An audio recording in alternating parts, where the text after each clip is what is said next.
Hechos capítulo 16. Después llegó a Derbe y a Listra, y he aquí había allí cierto discípulo llamado Timoteo, hijo de una mujer judía creyente, pero de padre griego. Y daban buen testimonio de él los hermanos que estaban en Listra y en Iconio. Quiso Pablo que éste fuese con él, y tomándole, le circuncidó por causa de los judíos que había en aquellos lugares, porque todos sabían que su padre era griego. Y al pasar por las ciudades les entregaban las ordenanzas que habían acordado los apóstoles y los ancianos que estaban en Jerusalén para que los guardasen. Así que las iglesias eran confirmadas en la fe y aumentaban en número cada día. Y atravesando Frigia y la provincia de Galacia, les fue prohibido por el Espíritu Santo hablar la palabra en Asia. Y cuando llegaron a Misia, intentaron ir a Bitinia, pero el Espíritu no se lo permitió. Y pasando junto a Misia, descendieron a Troas, y se le mostró a Pablo una visión de noche. Un varón macedonio estaba en pie rogándole y diciendo: pasa a Macedonia y ayúdanos.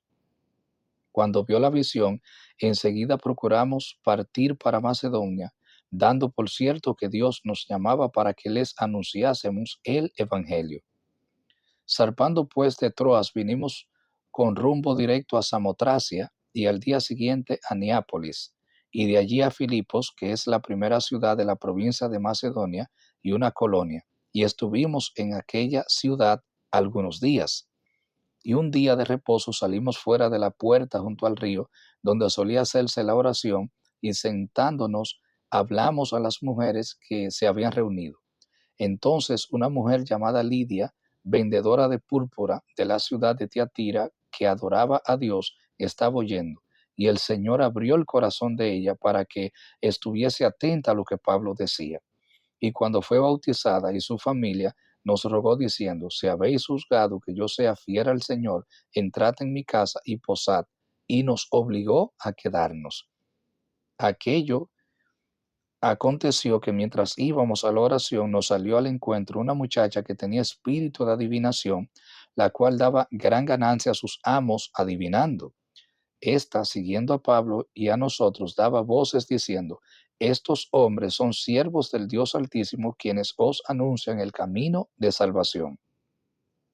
Y esto lo hacía por muchos días, mas desagradando a Pablo, éste se volvió y dijo al espíritu: te mando en el nombre de Jesucristo que salgas de ella, y salió en aquella misma hora.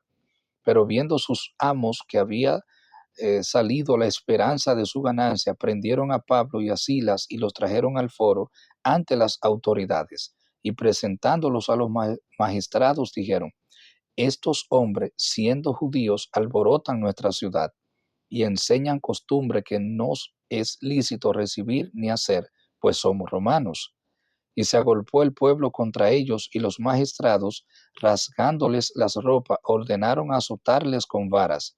Después de haberlo azotado mucho, los echaron en la cárcel, mandando al carcelero que los guardare con seguridad, el cual, recibiendo este mandato, los metió en el calabozo de más adentro y les aseguró los pies en el cepo.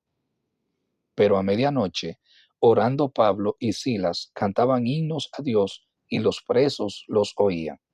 Entonces sobrevino de repente un gran terremoto, de tal manera que los cimientos de la cárcel se sacudían, y al instante se abrieron todas las puertas, y las cadenas de todos se soltaron. Y despertando el carcelero, y viendo abiertas las puertas de la cárcel, sacó la espada y se iba a matar, pensando que los presos habían huido. Mas Pablo clamó a gran voz, diciendo: no te hagas ningún mal, pues todos estamos aquí. Él entonces, pidiendo luz, se precipitó adentro, y temblando se postró a los pies de Pablo y de Silas. Y sacándolos les dijo: señores, ¿qué debo hacer para ser salvo? Ellos dijeron: cree en el Señor Jesucristo y serás salvo tú y tu casa. Y les hablaron la palabra del Señor a él y a todos los que estaban en su casa. Y él, tomándolos en aquella misma hora de la noche, les lavó las heridas, y enseguida se bautizó él con todos los suyos. Y llevándolos a su casa, los puso a la mesa, y se regocijó con toda su casa de haber creído en Dios. Cuando fue de día, los magistrados enviaron alguaciles a decir: suelta a aquellos hombres. Y el carcelero hizo saber estas cosas a Pablo. Los magistrados han mandado a decir que se os suelte, así que ahora salid y marchaos en paz. Pero Pablo les dijo: después de azotarnos públicamente, sin sentencia judicial, siendo ciudadanos romanos, nos echaron en la cárcel y ahora nos echan encubiertamente. No, por cierto, si no vengan ellos mismos a sacarnos. Y los alguaciles hicieron saber estas palabras a los magistrados, los cuales tuvieron miedo al oír que eran romanos. Y viniendo, les rogaron y sacándoles, les pidieron que salieran de la ciudad. Entonces, saliendo de la cárcel, entraron en casa de Lidia y habiendo visto a los hermanos, los consolaron y se fueron.